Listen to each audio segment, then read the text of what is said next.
내가 뭔데 내 인생에 간섭하려 드는 거야? 내 주제에. 주제라뇨? 어머니가 사기꾼한테 돈 퍼주고 집안 말아먹는 건 괜찮고요? 저는 지원, 28살입니다. 준우와는 대학 시절에 처음 만났습니다. 같은 동아리에서 활동하면서 자연스럽게 가까워졌습니다. 준우는 조용하고 배려심 많은 성격이었고 그런 그의 모습이 저에게 깊은 인상을 남겼습니다. 그는 늘 다른 사람의 이야기를 진심으로 들어주고 작은 일에도 정성을 다하는 사람이었습니다. 처음에는 단순한 친구로 시작했지만 어느새 저는 그에게 끌리게 되었습니다. 처음 준호가 고백했을 때 솔직히 조금 놀랐습니다. 그저 좋은 친구라고만 생각했는데 그의 진지한 눈빛과 고백은 제 마음을 흔들어 놓았습니다. 우리는 연애를 시작하면서 서로의 삶과 꿈에 대해 더 깊이 알아갔습니다. 준호는 건축가로서 자신의 이름을 알리겠다는 목표가 있었고 저는 작은 출판사에서 일하며 작가의 꿈을 키워가고 있었습니다. 서로 다른 분야에 종사했지만 우리의 대화는 늘 끊이지 않았습니다. 그의 꿈과 열정을 응원하면서 저는 제 삶에도 새로운 활력을 느꼈습니다. 우리는 연애 기간 동안 크고 작은 어려움을 함께 겪었습니다. 준호는 항상 제 곁에서 저를 격려해 주었고 제가 힘들 때마다 따뜻한 위로를 건네주었습니다. 특히 제가 회사에서 큰 실수를 했을 때 그는 밤늦게까지 저의 이야기를 들어주며 함께 해결 방안을 찾아주었습니다. 그런 순간들 속에서 저는 이 사람이야말로 제 평생을 함께하고 싶은 사람이라는 확신이 들었습니다. 결혼 이야기는 자연스럽게 나왔습니다. 7년간의 연애 끝에 우리는 서로의 가족을 만나기로 했습니다. 제 부모님은 준호를 매우 좋아하셨지만 시어머니인 미자 여사님은 처음부터 저를 탐탁지 않게 여기시는 것 같았습니다. 그녀는 제 직업과 성격에 대해 세세히 물으셨고 늘 엄격한 태도로 저를 대하셨습니다. 하지만 저는 그녀가 아들을 사랑하는 마음에서 그렇게 하신다고 믿으려 했습니다. 결혼 준비는 생각보다 순탄치 않았습니다. 미자 여사님은 결혼식의 모든 세부 사항을 꼼꼼히 관리하셨고 제가 선택한 것들에 대해 자주 반대 의견을 내셨습니다. 예를 들어 제가 웨딩드레스를 고를 때 그녀는 더 단정한 디자인을 추천하며 제가 고른 드레스가 지나치게 화려하다고 하셨습니다. 그런 일이 반복되면서 저는 결혼이 단순히 두 사람의 결합이 아니라 가족 간의 조율이라는 것을 새삼 깨달았습니다. 결혼식 날은 그래도 행복했습니다. 준호는 저를 바라보며 내가 너를 평생 지켜줄게 라고 속삭였고 그 말을 들으며 저는 눈물을 참을 수 없었습니다. 새로운 시작에 대한 기대와 설렘으로 가득 찬 하루였지만 동시에 시어머니와 함께 살아야 한다는 현실이 마음 한구석을 무겁게 했습니다. 결혼 후 우리는 미자 여사님이 계신 인천 외곽의 2층 집으로 이사했습니다. 집은 넓고 아늑했지만 그곳에서의 생활은 시작부터 쉽지 않았습니다.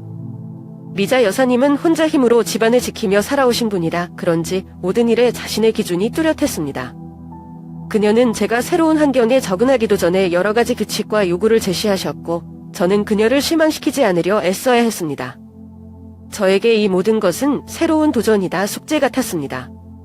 하지만 준호와의 사랑과 함께한 시간들이 저에게 힘이 되어 주었습니다. 저는 마음속으로 스스로에게 다짐했습니다. 이 모든 어려움 속에서도 서로를 이해하며 성장해 나갈 수 있을 것이라고. 결혼 후 얼마 지나지 않아 저는 미자 여사님이 단순히 엄격한 것뿐만 아니라 종종 비합리적이라는 것을 깨닫게 되었습니다. 그녀는 집안의 모든 일을 자신의 방식대로 처리하길 원하셨고 저는 그 방식에 적응하는데 많은 어려움을 겪었습니다. 특히 그녀가 저에게 처음 내린 정원 관리라는 미션은 제게 너무나도 낯선 것이었습니다. 그 집 뒷뜰은 생각보다 넓었습니다. 처음에는 푸르른 나무들과 작은 연못이 어우러져 꽤 아름다워 보였지만 자세히 들여다보니 많은 부분이 관리되지 않고 방치되어 있었습니다. 미자 여사님은 정원은 집의 얼굴이라고 말씀하시며 제가 매일 정원을 돌보고 나무를 다듬고 꽃을 심어야 한다고 강조하셨습니다. 문제는 제가 한 번도 정원 관리를 해본 적이 없다는 것이었습니다.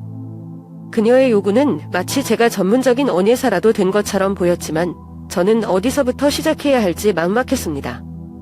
하루는 그녀가 저를 정원으로 데리고 나가서 수많은 도구와 식물에 대해 설명하기 시작했습니다.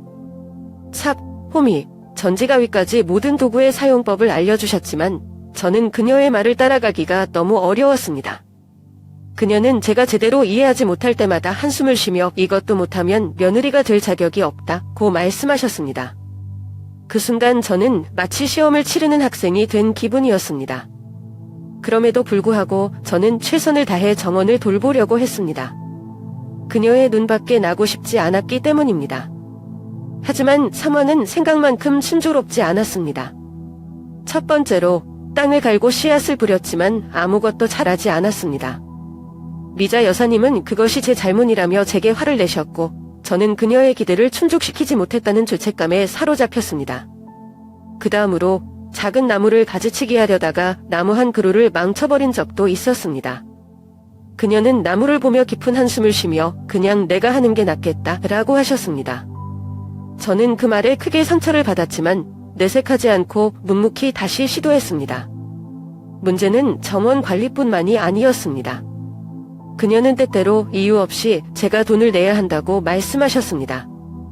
처음에는 제가 결혼했으니 집안의 일부 책임을 져야 한다고 생각해 크게 신경 쓰지 않았습니다.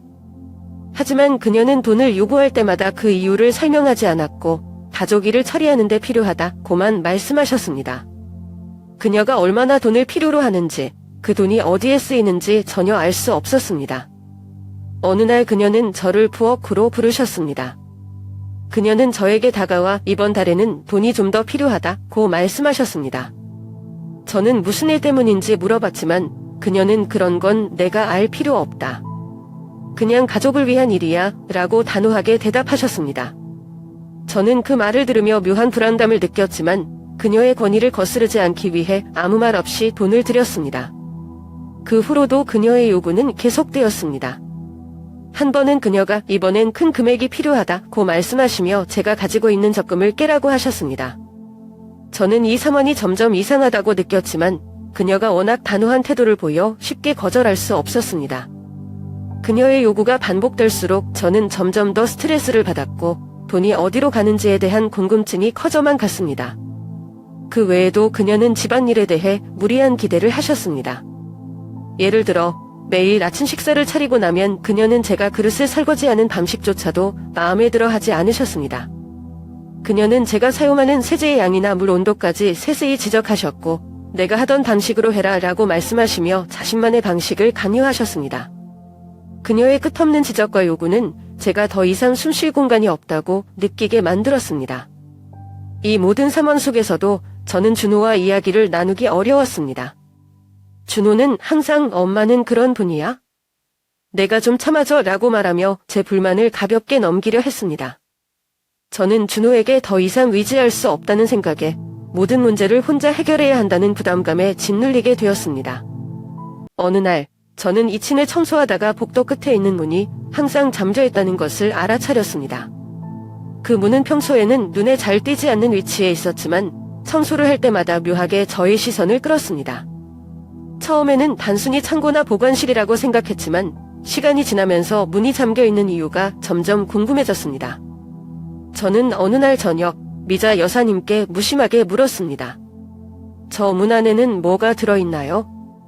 제가 청소를 하려고 하는데요. 그녀는 그 말을 듣자마자 얼굴이 굳어지며 단호하게 대답하셨습니다. 그건 내가 알 필요 없는 단이야. 절대 열지 마라. 그녀의 반응은 예상보다 강렬했고 저는 그녀가 무엇을 숨기고 있는지 더 알고 싶어졌습니다.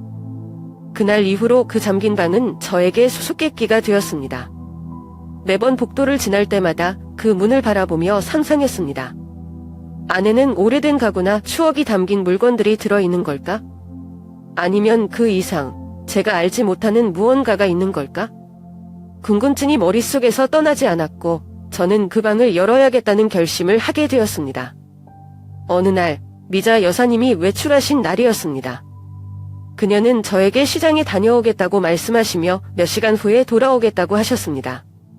집안에 혼자 남게 된 저는 이 기회를 놓칠 수 없다고 생각했습니다. 그녀가 자주 사용하는 서랍을 뒤져 열쇠를 찾기 시작했습니다.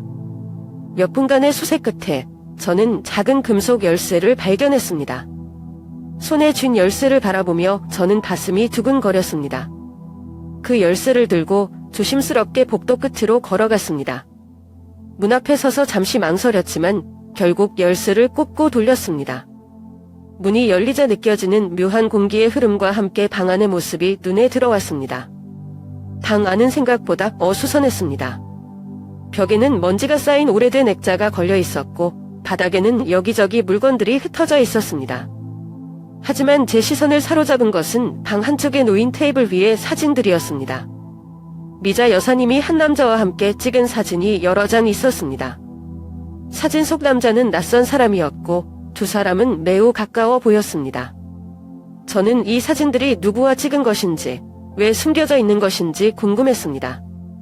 테이블 위에는 사진뿐만 아니라 다양한 서류들도 놓여 있었습니다. 저는 무심코 서류들을 들춰보다가 깜짝 놀랐습니다. 그 서류들은 모두 큰 금액의 송금 내역을 보여주는 문서들이었습니다. 송금받는 사람의 이름은 사진 속 남자와 같았습니다.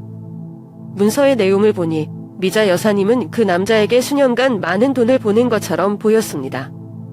그 옆에는 작은 상자가 하나 놓여 있었습니다. 상자를 열어보니 그 안에는 여러 장의 빈 문서와 함께 고급스러워 보이는 보석함이 있었습니다. 보석함 안에는 다이아몬드 목걸이, 진주 귀걸이, 그리고 화려한 금반지들이 들어 있었습니다. 저는 이 보석들이 왜 여사님께서 한 번도 언급하지 않으셨는지 의아했습니다. 그녀는 분명히 경제적으로 어려움을 겪고 있는 것처럼 행동하셨는데 이런 고가의 보석을 가지고 있다는 것이 이해되지 않았습니다. 저는 점점 불안감에 휩싸이게 시작했습니다.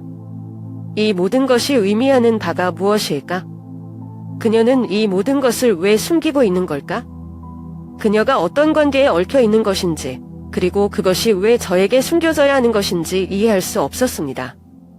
그 순간 저는 그 방에서 더 오래 머물러 있으면 안 되겠다는 생각이 들었습니다. 그녀가 돌아오기 전에 모든 것을 원래대로 정리해야 한다고 판단했습니다. 서둘러 서류와 상자를 제자리에 두고 문을 잠갔습니다. 열쇠를 서랍에 다시 놓은 후 저는 그녀가 돌아올 때까지 아무렇지 않은 척하려고 애썼습니다. 그날 이후 저는 미자 여사님을 대할 때마다 더욱 조심스러워졌습니다. 그녀가 언제 이 사실을 알게 될지, 그리고 알게 된다면 어떤 반응을 보일지 두려웠습니다. 동시에 그녀를 둘러싼 이 비밀의 전모를 밝혀야겠다는 결심도 더욱 강해졌습니다. 며칠이 지나자 미자 여사님의 태도는 눈에 띄게 변하기 시작했습니다. 그녀는 작은 일에도 예민하게 반응하며 집안에서 일어나는 모든 문제의 원인을 저에게 돌리기 시작했습니다. 아침 식탁에서 음식이 그녀의 입맛에 맞지 않으면 이런 것도 제대로 못하면서 무슨 며느리 노릇을 하겠다는 거냐고 꾸짖으셨고, 청소를 마쳤다고 해도 구석구석 신경을 안 쓴 티가 난다며 저를 나무라셨습니다. 그녀의 지적은 매일 반복되었고 저는 점점 더 지쳐갔습니다. 하루는 저녁 식사를 준비하는데 그녀가 갑자기 주방으로 들어오셨습니다. 그녀는 저를 똑바로 쳐다보며 말씀하셨습니다. 내가 타고 다니는 그 오래된 차 말이야. 이제는 필요 없지 않니? 그 차를 팔아서 그 돈을 나한테 좀 맡겨? 내가 좋은 사업 아이템이 있어서 투자할 계획이 있어?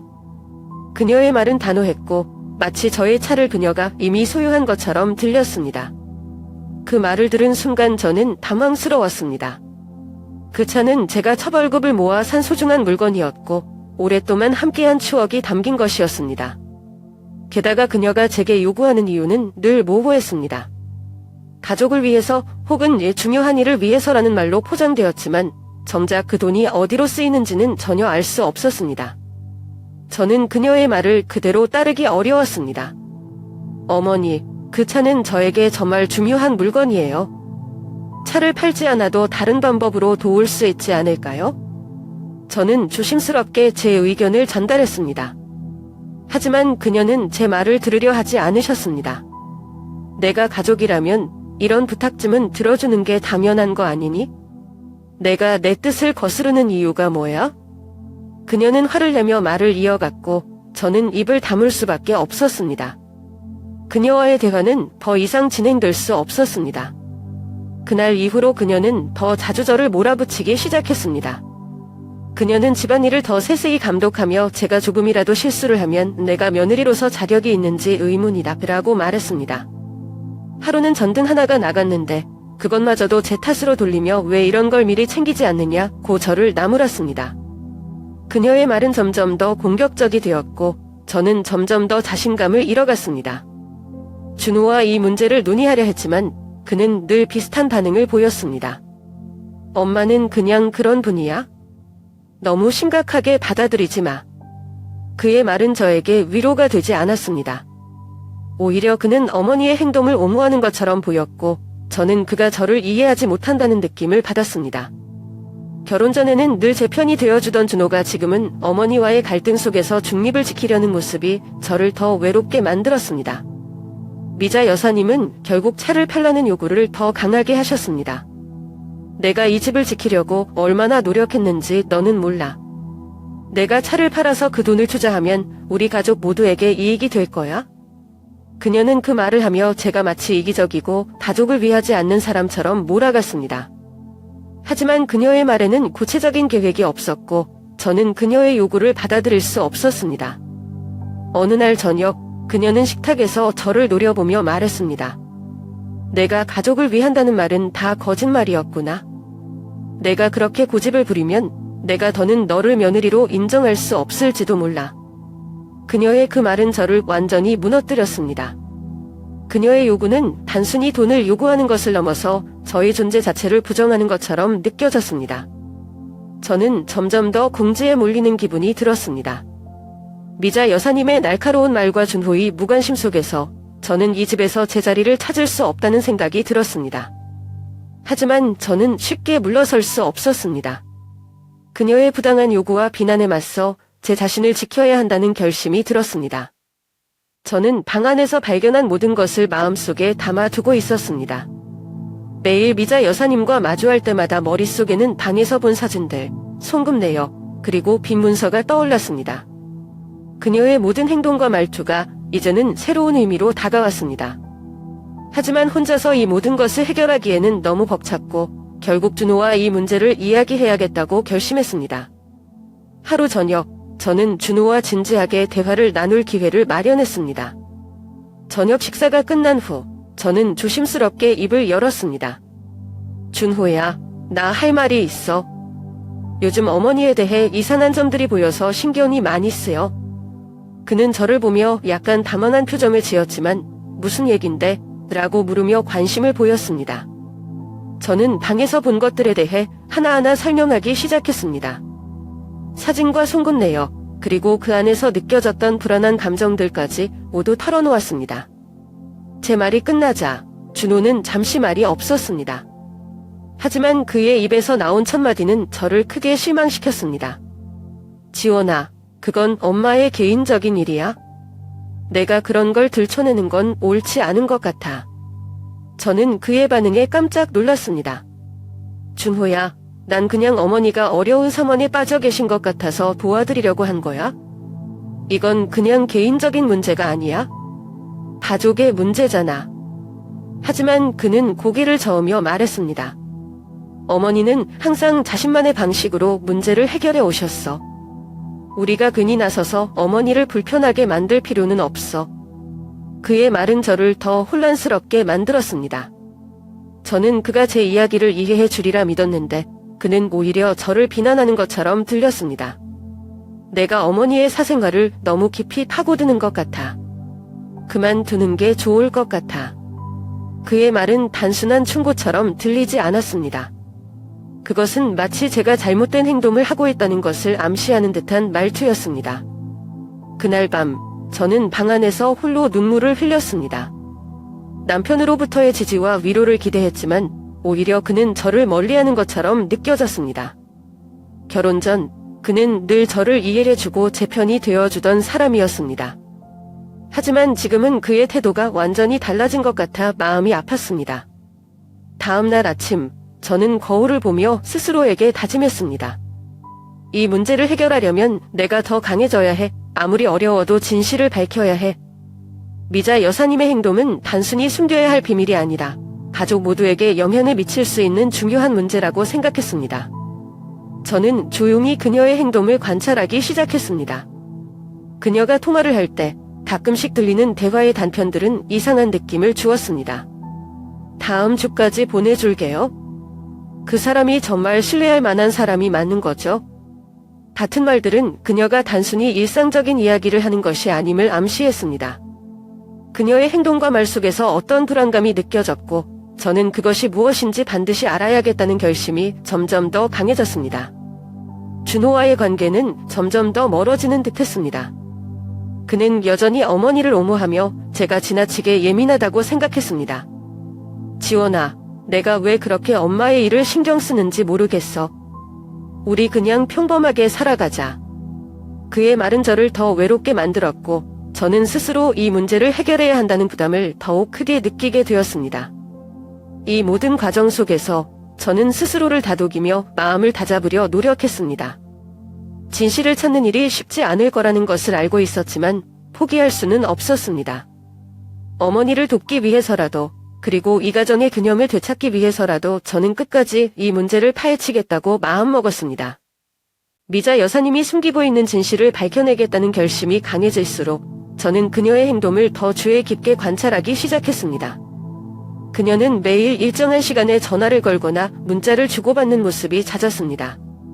그녀가 방에 들어가 문을 닫고 한참 동안 나오지 않을 때도 많았고 그 시간 동안 집안은 묘한 긴장감으로 가득 찼습니다. 그녀의 통화는 대체로 조용하고 은밀했지만 가끔씩 들려오는 단어들은 제 궁금증을 더 자극했습니다. 이번 주 안에 보내겠다 또는 다른 방법은 없겠냐 같은 문자는 그녀가 누군가와 금전적인 문제를 논의하고 있다는 것을 암시했습니다. 저는 그녀가 통화 후 남겨둔 서류나 메모를 살펴보려고 했습니다. 그녀가 대충 메모해둔 은행 계좌번호나 송금 기록 같은 것들이 간간히 보였고 그것들은 저에게 실마리를 제공했습니다. 그녀의 서랍 속에는 그녀가 관리하는 통장이 있었는데 거기에는 큰 금액의 돈이 몇 차례 빠져나간 흔적이 있었습니다. 송금된 계좌의 이름은 다름 아닌 제가 방에서 발견한 사진 속 남자의 이름과 일치했습니다. 그 남자에 대해 더 알아보기 위해 저는 인터넷을 통해 그의 이름을 검색하기 시작했습니다. 몇 시간 동안 자료를 뒤지다가 저는 충격적인 사실을 알게 되었습니다. 그는 이미 여러 여성들을 상대로 금전 사기를 저지른 이력이 있는 사람이었습니다. 그의 사진은 인터넷의 여러 기사에 올라와 있었고 피해 여성들이 올린 게시물도 찾아볼 수 있었습니다. 피해자들은 그를 믿고 돈을 빌려주거나 송금했지만 그는 그 돈을 가지고 사라지거나 더 많은 돈을 요구했다고 했습니다. 그의 사기 수법은 주로 상대방의 동점을 유발하는 것이었습니다. 그는 자신이 사업에서 큰 손해를 봤다거나 가족이 급히 병원비가 필요하다고 거짓말을 하며 상대방의 신뢰를 얻었습니다. 그가 사용하는 말과 태도는 매우 설득력이 있어서 피해자들은 그를 의심하지 못했다고 합니다. 제가 발견한 정보를 통해 미자 여사님이 이 남자에게 사기를 당하고 있다는 확신이 들었습니다. 문제는 그녀가 단순히 자신의 돈을 송금한 것에 그치지 않았다는 것이었습니다. 그녀의 은행 기록을 확인하면서 저는 그녀가 상당한 금액을 대출받아 그 남자에게 송금한 사실을 알게 되었습니다. 그녀는 이미 큰 빚을 지고 있었고 그것이 그녀의 경제 상황을 심각하게 악화시키고 있었습니다. 그녀는 집안에서도 자주 불안한 모습을 보였고 가끔씩 혼잣말로 이번에는 꼭 믿어야 한다거나 이제 더는 실수할 수 없다고 말하는 모습이 목격되었습니다. 이 사실을 알게 된 후 저는 그녀가 처한 상황이 생각보다 훨씬 심각하다는 것을 깨달았습니다. 하지만 그녀에게 직접 이 문제를 언급할 용기가 나지 않았습니다. 그녀는 이 사실을 인정하려 하지 않을 가능성이 높았고 오히려 저를 비난할 수도 있었습니다. 그럼에도 불구하고 저는 그녀를 돕고 싶다는 마음이 점점 커졌습니다. 이 문제를 외면한다면 그녀의 삶뿐만 아니라 우리 가족 전체가 위험에 빠질 수 있었습니다. 저는 이 문제를 어떻게 해결할지 고민하기 시작했습니다. 준호에게 다시 이 문제를 상의할까 생각했지만 그의 이전 반응이 떠올라 망설여졌습니다. 그는 여전히 미자 여사님의 사생활에 개입하는 것을 반대할 가능성이 높았습니다. 하지만 저는 이 문제를 혼자 해결하기에는 너무 벅찼고 도움을 받을 방법을 찾아야 했습니다. 저는 피해 여성들이 작성한 게시물에서 그 남자에 대한 추가 정보를 얻었습니다. 그들은 그가 사용했던 여러 가지 거짓말과 그의 행동 패턴에 대해 상세히 설명했습니다. 그 정보들은 제가 미자 여사님과 대화를 시작할 때 활용할 수 있는 중요한 단서가 될 수 있었습니다. 미자 여사님은 여전히 그 남자와 연락을 주고받고 있었고 그것이 그녀에게 더 큰 문제를 가져올 수 있다는 생각에 마음이 조급해졌습니다. 저는 그녀에게 어떻게 이 문제를 꺼내야 할지, 그리고 그녀가 제 말을 믿게 하려면 어떤 증거를 제시해야 할지 계속 고민했습니다. 저는 이 상황이 단순히 금전적인 문제가 아니라고 생각했습니다. 그것은 미자 여사님의 신뢰와 감정이 얽힌 문제였고, 그녀가 그 남자에게 속았다는 것을 받아들이는 일은 매우 어려운 일이 될 것입니다. 하지만 저는 그녀를 돕기 위해 끝까지 이 문제를 해결하겠다고 마음먹었습니다. 저는 결국 미자 여사님과 직접 맞서기로 결심했습니다. 그녀가 처한 상황을 더는 방치할 수 없다고 생각했고, 이 문제를 해결하기 위해서는 정면으로 대화를 해야 한다고 느꼈습니다. 그녀가 나를 어떻게 반응할지 두려웠지만 가족의 안녕을 위해서라도 진실을 마주해야 한다고 다짐했습니다. 하루 저녁, 미자 여사님이 식탁에 앉아 차를 마시고 있을 때 저는 그녀에게 조심스럽게 말을 꺼냈습니다. 어머니, 드릴 말씀이 있어요. 최근에 어머니의 사망에 대해 걱정되는 부분이 있어서 말씀드리려고요. 그녀는 처음에는 고개를 들어 저를 바라보았지만 표정에는 약간의 경계심이 엿보였습니다. 무슨 얘기야? 갑자기. 그녀는 차잔을 내려놓으며 저를 바라보았습니다. 저는 그녀가 듣기 편하도록 부드럽게 말을 시작하려고 노력했습니다. 제가 어머니의 은행 기록을 우연히 보게 됐어요. 송금 내역을 보면서 어머니께서 어떤 남자분과 금전적인 거래를 하고 계신 것 같다는 생각이 들었어요. 혹시 무슨 일이 있으신 건가요? 제 말이 끝나자마자 그녀는 얼굴을 굳히며 단호하게 말했습니다. 그건 내가 알 필요 없는 일이야. 왜 그런 걸 들추고 다니는 거니? 그녀의 반응은 예상했던 것보다 훨씬 강렬했습니다. 저는 다시 한번 침착하게 설명하려 했습니다. 어머니, 제가 이런 말씀을 드리는 이유는 어머니께서 위험한 상황에 처하신 것 같아서 그래요. 그 남자분에 대해 조사해봤는데 그분은 이미 다른 여성분들에게 사기를 친 전력이 있는 분이었어요. 그 말을 들은 미자 여사님은 갑자기 목소리를 높이며 저를 강하게 질책하기 시작했습니다. 그만해. 내가 뭘 안다고 그렇게 말하는 거야? 내가 누구와 무슨 일을 하든 내가 상관할 일이 아니야. 그녀의 목소리는 방 안에 울려 퍼졌고 저는 순간적으로 움츠러들었지만 멈추지 않았습니다. 어머니, 이건 단순히 개인적인 문제가 아니에요. 가족의 문제이고 어머니께서 지금 크게 속고 계신 것 같아요. 이미 빚도 지셨잖아요. 제가 빚에 대해 언급하자 그녀는 눈빛이 흔들리며 더욱 화를 냈습니다. 빚. 내가 그걸 어떻게 알아? 내가 내 서랍을 뒤지고 내 개인적인 물건들을 훔쳐봤다는 거야?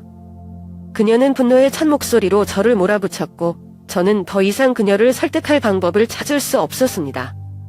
어머니, 제 의도는 그런 게 아니에요. 저는 단지 어머니께서 위험에 빠지지 않도록 돕고 싶었을 뿐이에요. 하지만 제 말은 그녀에게 전혀 통하지 않는 것처럼 보였습니다. 우리의 대화는 점점 더 고성이 오가는 언쟁으로 변했습니다. 그녀는 제가 그녀의 삶에 간섭하려 든다며 저를 비난했고 저는 그녀가 진실을 외면하고 있다고 주장했습니다. 그 과정에서 저는 감정을 주체하지 못하고 그녀에게 이 모든 것이 어머니의 고집 때문에 이렇게 된 거예요. 라고 말하고 말았습니다. 그 말이 떨어지자마자 그녀는 자리에서 벌떡 일어나 단호하게 말했습니다. 당장 이 집에서 나가. 너 같은 며느리는 필요 없어. 그녀의 말은 마치 날카로운 비수가 되어 제 가슴을 찔렀습니다. 저는 충격과 분노, 그리고 슬픔이 뒤섞인 감정 속에서 그 자리를 떠났습니다. 그녀는 저를 쫓아내겠다는 말로 모든 대화를 끝내려 했고 저는 더 이상 그녀와 대화할 수 없다는 것을 깨달았습니다. 집안의 분위기는 얼어붙은 것처럼 무거워졌습니다. 준호는 이 상황을 알고도 나서지 않았고 저는 점점 더 고립감을 느꼈습니다. 제 이야기를 들어줄 사람도 저를 이해해줄 사람도 없다는 생각에 한없이 외로웠습니다. 그날 밤 저는 방에서 홀로 눈물을 흘리며 앞으로 무엇을 해야 할지 고민했습니다. 미자 여사님의 분노와 저의 실망감이 얽힌 이 갈등은 단순히 사소한 문제가 아니었습니다. 그것은 신뢰와 소통의 부재에서 비롯된 것이었고 저는 이 갈등이 해결되기 전까지는 이 집에서 평화를 찾을 수 없을 것이라고 느꼈습니다. 하지만 그녀와의 대립 속에서도 저는 제 마음속 깊은 곳에서 그녀를 돕고 싶다는 마음이 여전히 남아있음을 깨달았습니다. 며칠이 지나도 미자 여사님과의 갈등은 전혀 풀리지 않았습니다. 그녀는 여전히 저를 피했으며 준호는 이 삼원을 무시하려는 태도를 보였습니다.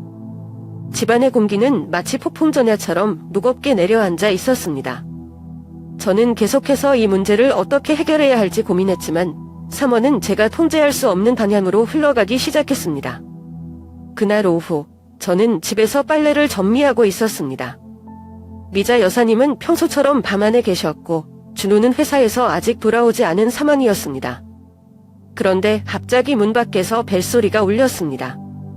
평소와 달리 강렬하고 다급한 소리였습니다. 저는 누구인지 궁금해하며 문을 열었습니다. 문 앞에는 낯선 남자가 서 있었습니다. 그는 점장을 입고 있었지만 얼굴 표정은 굳어 있었고 손에는 두꺼운 서류 봉투를 들고 있었습니다. 그는 제가 문을 열자마자 단호한 목소리로 말했습니다. 정미자 씨 계십니까? 여기 계신가요? 저는 그의 말투와 태도에서 심상치 않은 일이 벌어졌음을 직감했습니다. 미자 여사님을 부르려던 순간 그녀는 이미 방에서 나와 복도로 나와 있었습니다.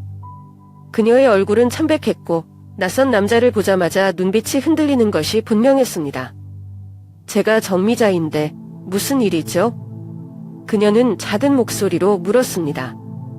그러자 남자는 한숨을 내쉬며 서류 봉투를 꺼내 그녀에게 내밀었습니다. 이것은 당신의 채무 관련 문서입니다. 몇 달째 연체된 금액이 상당합니다. 더 이상 연체를 두고 볼 수 없어 직접 찾아왔습니다. 그 순간 저는 숨이 멎을 것 같았습니다. 준호가 없는 상황에서 이 모든 사실이 드러난다는 것이 두렵기도 했고 동시에 이제야 진실이 밝혀진다는 생각에 복잡한 감정이 밀려왔습니다. 미자 여사님은 손을 떨며 서류를 받아들었고 아무 말도 하지 못한 채 남자의 말을 듣고 있었습니다. 현재까지의 총 미납 금액은 이 정도입니다. 그는 서류에서 금액을 가리켰고 저와 미자 여사님은 동시에 그 숫자를 보았습니다. 그것은 우리가 상상했던 것보다 훨씬 큰 금액이었습니다. 미자 여사님은 입술을 깨물며 아무 말도 하지 않았습니다. 남자는 계속해서 말을 이어갔습니다. 이 상황을 더 이상 방치하면 법적 조치가 불가피합니다. 정리할 계획이 있으면 지금 바로 말씀해 주세요. 그 순간 준호가 집으로 돌아왔습니다. 그는 현관에서 삼원을 목격하더니 눈살을 찌푸리며 말했습니다. 뭐가 이렇게 시끄러워요? 무슨 일이죠? 남자는 준호를 보며 고개를 끄덕이고는 말했습니다. 당신은 이 집의 가족이신가요? 그럼 다행입니다. 이 상황을 함께 해결해야 하니까요. 준호는 혼란스러운 표정으로 미자 여사님을 바라보았습니다. 엄마, 이게 대체 뭐예요? 그의 목소리에는 혼란과 분노가 뒤섞여 있었습니다. 미자 여사님은 아무 말도 하지 못하고 고개를 숙인 채 서 있었습니다. 준호는 다시 남자를 바라보며 물었습니다. 도대체 무슨 상황인지 설명 좀 해주세요. 남자는 한숨을 쉬며 자세히 설명하기 시작했습니다. 미자 여사님이 얼마나 많은 돈을 빌렸는지, 그 돈이 어떻게 사용되었는지, 그리고 현재 상황이 얼마나 심각한지를 모두 털어놓았습니다. 그의 말이 끝날 때쯤 준호의 얼굴은 새하얗게 질려 있었습니다. 그는 충격의 말을 잇지 못한 채 잠시 서 있다가 결국 어머니를 향해 물었습니다. 엄마, 이게 다 사실이에요? 왜 나한테 아무 말도 안 했어요? 미자 여사님은 입을 열었지만 아무 말도 하지 못했습니다. 그녀는 고개를 푹 숙인 채 손으로 얼굴을 가렸습니다. 미안하다, 준호야. 그냥 어떻게든 해결하려고 했는데. 그녀의 목소리는 떨리고 있었습니다. 그녀가 처음으로 자신의 잘못을 인정하는 순간이었지만 그것은 너무 늦은 타이밍이었습니다. 준호는 그날 밤 한참 동안 아무 말도 하지 않고 깊은 생각에 잠겨 있었습니다. 저는 조용히 그의 옆에 앉아 그가 말을 꺼낼 때까지 기다렸습니다. 몇 분이 지나도 침묵이 이어지자 준호는 결국 한숨을 내쉬며 고개를 들었습니다. 그의 눈에는 피로와 후회의 감정이 서려 있었습니다. 지원아, 미안해. 그는 조용히 말했습니다. 그동안 내가 뭐라고 했던지, 내가 내 말을 믿지 않았던 걸 후회해. 내가 나를 도와주려 했던 건데 나는 내가 우리 가족 문제를 괜히 복잡하게 만든다고만 생각했어. 그의 목소리는 떨리고 있었고 그의 사과는 진심이라는 것을 느낄 수 있었습니다. 저는 그를 바라보며 작게 고개를 끄덕였습니다. 괜찮아, 준호야. 이제라도 알게 됐으니 다행이야. 중요한 건 지금부터 우리가 어떻게 이 문제를 해결해 나갈지야. 제 말에 그는 고개를 숙인 채 한참을 생각하더니 다시 고개를 들고 단호한 목소리로 말했습니다. 이제 엄마와 제대로 이야기를 해야 할 것 같아. 더는 이렇게 둘 수 없어. 준호는 곧바로 미자 여사님의 방으로 갔습니다. 문을 두드리며 말했습니다. 엄마, 우리 이야기 좀 해요. 지금 피할 상황이 아니잖아요. 그녀는 처음에는 아무 대답도 하지 않았지만 몇 번의 요청 끝에 마침내 문을 열고 나왔습니다. 그녀의 얼굴에는 피로와 부끄러움이 가득했습니다. 준호는 그녀를 거실로 안내하며 단호하게 말했습니다. 엄마, 이젠 우리가 진지하게 대화를 나눠야 해요. 지금까지 왜 이런 일이 벌어졌는지, 그리고 앞으로 어떻게 해결할 건지에 대해 말이에요. 그녀는 아무 말도 하지 않고 소파에 앉았습니다. 그 순간 저는 그녀가 자신이 저지른 실수를 완전히 받아들이고 있다는 것을 느꼈습니다. 준호는 그녀를 바라보며 이어 말했습니다. 지원이가 그동안 얼마나 엄마를 걱정했는지, 그리고 나를 설득하려고 얼마나 노력했는지 아세요? 그런데 나는 그녀의 말을 무시했어요. 이제 보니 내가 잘못했어요. 지원이는 우리 가족을 돕고 싶어서 그랬던 거예요.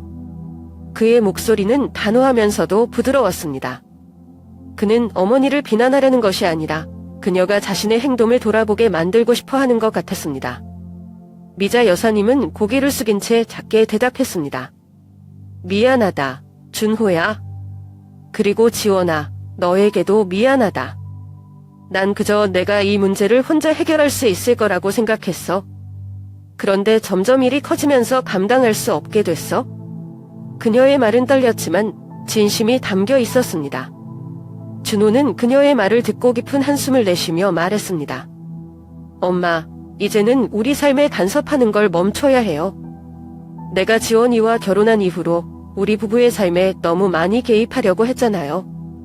그게 엄마의 의도는 아니었겠지만 그로 인해 우리 관계가 더 복잡해졌어요. 그의 목소리는 단호했지만 동시에 어머니를 존중하려는 배려도 느껴졌습니다. 미자 여사님은 그의 말을 듣고 한동안 침묵했습니다. 그녀는 눈물을 닦으며 작게 말했습니다. 내가 너무 오지랖이 넓어구나. 내가 결혼한 이후로도 내가 너를 놓지 못했던 것 같아. 이제 정말 물러서야겠지? 그녀는 고개를 들고 저를 바라보며 덧붙였습니다. 지원아, 너에게도 정말 미안해. 내가 너를 너무 힘들게 했구나. 그 순간 저는 그녀의 진심이 느껴졌습니다. 그녀가 지금껏 자신을 보호하려고 했던 방어적인 태도를 내려놓고 자신의 잘못을 받아들이는 모습은 진정한 변화의 시작처럼 보였습니다. 저는 작은 미소를 지으며 대답했습니다. 괜찮아요, 어머니. 이제부터는 우리가 함께 이 문제를 해결하면 돼요. 그날 밤 이후로 집안의 분위기는 조금씩 달라지기 시작했습니다. 미자 여사님은 자신의 재정 문제를 해결하기 위해 전문가의 도움을 받기로 했고, 준호와 저는 그녀를 지원하기 위해 최선을 다하기로 했습니다. 그녀가 다시는 같은 실수를 반복하지 않겠다는 결심을 보여준 덕분에 우리 가족은 조금씩 균형을 찾아가기 시작했습니다. 시간은 참 묘한 힘을 가지고 있었습니다. 폭풍 같던 사건들이 지나간 후 우리 가족은 조금씩 균형을 찾아가고 있었습니다. 미자 여사님은 여전히 완벽히 변했다고는 할 수 없었지만 그녀의 태도와 행동에는 분명한 변화가 있었습니다. 그녀는 더 이상 우리 부부의 사소한 일에 간섭하지 않으려 노력했고 때로는 조언을 건넬 때도 신중해졌습니다. 저 역시 그녀의 방식과 다름을 인정하며 그녀를 이해하려는 태도를 가지려고 노력했습니다. 미자 여사님은 자신의 경제적 문제를 해결하기 위해 전문가와 상담을 시작했습니다. 그녀는 자신이 지은 빚을 상환하기 위해 구체적인 계획을 세우고 그 계획을 실천하기 위해 노력했습니다. 그녀가 혼자서 모든 것을 해결하려는 대신 준호와 저에게 도움을 요청하기도 했습니다. 처음으로 그녀가 저에게 지원아, 내 생각은 어떠니? 라고 물었을 때 저는 깜짝 놀랐습니다. 그녀가 제 의견을 진지하게 들어주겠다는 의사를 보인 것은 처음이었기 때문입니다. 그 이후로 우리는 점차 서로를 이해하고 존중하는 방법을 배웠습니다. 물론 모든 것이 순조롭지는 않았습니다. 때로는 여전히 의견 충돌이 있었고, 때로는 과거의 갈등이 다시 떠오르기도 했습니다. 하지만 가장 중요한 점은 이제는 서로에게 솔직하게 말할 수 있는 분위기가 형성되었다는 것이었습니다. 미자 여사님은 정원에서 시간을 보내며 마음의 평화를 찾으려 노력하셨습니다. 예전에는 저에게 정원 관리를 강요하셨지만 이제는 함께 꽃을 심고 가꾸는 시간을 즐기기 시작했습니다. 그녀는 정원에서 피어난 작은 꽃 한 송이를 보며 미소를 짓곤 했습니다. 이제야 마음이 조금 가벼워지는 것 같구나. 그녀는 어느 날 그렇게 말하며 저를 바라보았습니다. 그녀의 얼굴에는 진심 어린 안도와 감사가 담겨 있었습니다. 준호와 저의 관계도 깊어졌습니다. 그는 더 이상 어머니와 저 사이에서 중립을 지키려 애쓰지 않고 저를 적극적으로 지지해주기 시작했습니다. 그는 종종 제가 겪었던 어려움을 떠올리며 미안하다는 말을 건넸고 저에게 더 많이 의지하게 되었습니다. 우리는 함께 문제를 해결하며 서로의 신뢰를 더욱 단단히 쌓아갔습니다. 저는 이번 경험을 통해 많은 것을 배웠습니다. 때로는 진실을 마주하는 일이 고통스럽고 두려울지라도 그것을 회피하는 대신 직면해야 한다는 것을 깨달았습니다. 진실을 마주하는 과정은 어렵지만 그것이 가족과 자신을 보호하는 가장 확실한 방법이라는 것을 알게 되었습니다. 또한 어려운 상황 속에서도 인내심을 가지고 상대방을 이해하려 노력하는 것이 얼마나 중요한지도 깨달았습니다. 어느 날 저녁, 우리는 모두 거실에 모여 함께 차를 마시고 있었습니다. 미자 여사님은 다소 조용한 목소리로 말했습니다. 지원아, 내가 없었더라면 우리 가족은 이렇게 다시 모일 수 없었을지도 몰라. 정말 고맙구나. 그녀의 말에 저는 놀라기도 했지만 동시에 뿌듯함을 느꼈습니다. 그녀가 제 노력을 인정해 주었다는 것이 큰 위로가 되었습니다. 가족이라는 것은 완벽하지 않은 사람들의 모임이라는 것을 이번 일을 통해 더욱 깊이 깨달았습니다. 서로의 다름을 받아들이고 갈등 속에서도 함께 나아가는 것이 가족의 진정한 의미라는 것을 배우게 되었습니다. 미자 여사님과의 관계는 이제 단순히 시어머니와 며느리의 관계를 넘어 서로를 이해하고 배려하는 동반자로서의 관계로 발전하고 있었습니다. 저는 여전히 어려운 상황들이 찾아올 수 있다는 것을 알고 있습니다. 하지만 이번 경험을 통해 얻은 교훈과 단단해진 관계들은 앞으로의 어떤 어려움도 극복할 수 있을 것이라는 믿음을 심어주었습니다. 우리 가족은 여전히 성장하고 있으며 그 과정 속에서 함께할 수 있다는 것만으로도 감사함을 느낍니다.